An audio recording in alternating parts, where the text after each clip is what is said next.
به کانال یوتیوب من خوش اومدید. امروز میخوام یکی از عجیب ترین قسمت های کاخ گلستان رو بهتون معرفی کنم. با من شهرزاد قصه گو همراه باشید.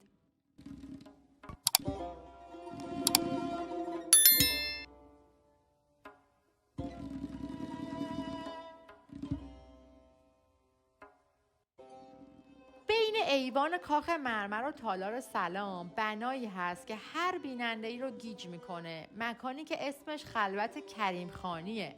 وسطش یه حوض قرار داره، سمت راستش یه سنگ قبر مرمر بزرگ و سمت چپش یه تخت مرمر که هیچ کدومشون به هم ارتباطی ندارن. خلوت کریم خانی که اسم دیگهش جلوخانه تو سال 1173 به دستور کریم خان زند پادشاه بزرگ زندیه ساخته شده که در اصل محل عبور از اندرونی به باغ گلستان، دیوانخانه و تالار مرمر بوده. وسعت خلوت کریم خانی خیلی بیشتر بود که تو زمان ناصرالدین شاه به خاطر چشم و همچشمی با اروپایی‌ها قسمت زیادی از این بنای قدیمی تخریب شد و به جای اون تالار سلام ساخته شد. اما شاید این سوال براتون پیش بیاد که داستان سنگ قبر، تخت مرمر و حوض چیه؟ سنگ قبری که توی خلوت کریم خانیه در واقع سنگ قبر ناصرالدین شاه قاجار بوده و میگن ساختنش 5 سال زمان برده و سازندش یکی از معروفترین حجارهای زمان خودش یعنی استاد حسین حجار بوده. گویا زمان انتقال سنگ قبر از یزد به تهران 50 نفر به خاطر وزن سنگینش جان خودشون رو از دست میدن.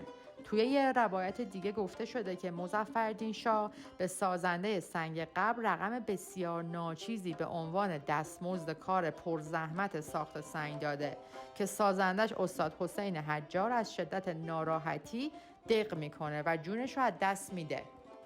اما جای اصلی سنگ روی مزار ناصرالدین شاه توی شابدالعظیم بوده که بعد از انقلاب سال 1357 به دستور خلخالی بعد از خراب کردن مزار پهلوی اول توی شهر ری عده‌ای به سمت سنگ قبر ناصرالدین شاه میان و میگن چکش بیارید تا سنگ قبر رو خراب کنیم، اینا مال مردم رو خوردن. چند نفر از باستانشناسایی که اونجا حضور داشتن و ارزش این سنگ قبر رو میدونستن با زحمت خیلی زیاد سنگ قبر رو نجات میدن و از تخریب شدنش جلوگیری میکنن. از سنگ قبر تا سال 1370 خبری نبود و بعد از باز شدن در کاخ گلستان بعد از چند سال توی خلوت کریم خانی سنگ قبر ناصرالدین شاه به نمایش مردم گذاشته شد. میرسیم به تخت مرمری که سمت چپ خلوتگاه قرار داره که به اسم تخت فتحعلی شاهی معروف بوده. این تخت تو گذشته جلوی عمارت خروجی یکی از بناهای کاخ گلستان قرار داشته که بعد تخریب بنا در زمان ناصرالدین شاه به جای دیگه‌ای منتقل میشه و بعد از به حکومت رسیدن رضا پهلوی به خلوت کریم خانی انتقال داده میشه.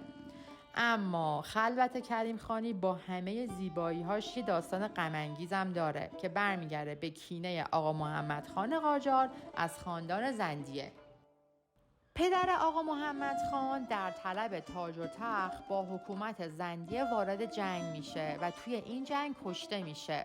بعد از جنگ زمانی که آقا محمد خان 6 سالش بوده به دست خاندان زند به اسارت گرفته میشه. البته توی همه روایت ها اومده که رفتار کریم خان زند با آقا محمد خان کاملا جوانمردانه بوده و بهش مهر و محبت زیادی داشته. اما بعد از سقوط سلسله زندیه و به حکومت نشستن شاه قاجار آقا محمد خان به شیراز میره و دستور شکافتن مزار کریم خان رو که توی باغ نظر شیراز بوده رو میده. استخونهای کریم خان رو به تهران میبره و زیر پله های خلوت کریم خانی دفن میکنه تا هر روز خودش و بقیه پادشاهای قاجار از روش رد بشن. توی روایت ها اومده که خشم آقا محمد خان قاجار انقدر زیاد بوده که هر باری که میخواسته از پله ها رد بشه برای به تمسخر گرفتن سلسله زندیه چند بار با عصاش محکم به پله‌ای که شاه زند زیرش دفن بوده میکوبیده. اگه برای بازدید به کاخ گلستان رفتید، نیازی نیست نگران این باشید که نکنه از روی مزار کریم خان زند رد بشم و بهش بی‌احترامی کنم، چون پهلوی اول بعد از به سلطنت رسیدن دستور میده که پله ها شکافته بشن و بقایای جسد کریم خان زند که چند تیکه استخون بیشتر نبوده با احترام به حرم شاه عبدالعظیم برده بشه. حوض وسط خلوت کریم خانی برمیگرده به دورانی که آب قنات شاهی از اینجا میجوشیده و آب باغ‌های سلطنتی رو تأمین میکرده و یه جورایی تنها جزء از خلوت کریم خانی امروزیه که از اول ساخت بنا همینجا بوده. اگه به داستان بقیه قسمت‌های کاخ گلستان علاقه دارید، با من شهرزاد قصه‌گو همراه باشید.